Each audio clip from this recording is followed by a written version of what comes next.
দিবে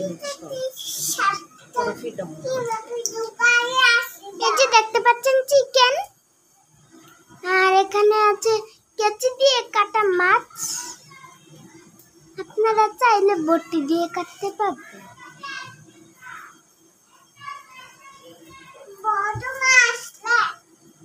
ওই যে আমার বোন কথা বলছে, বড় মাছ।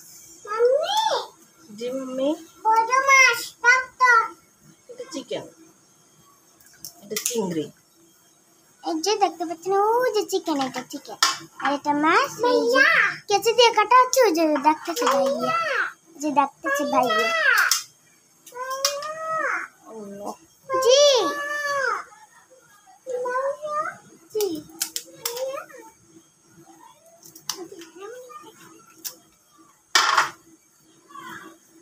এটা রহন শেষ করো।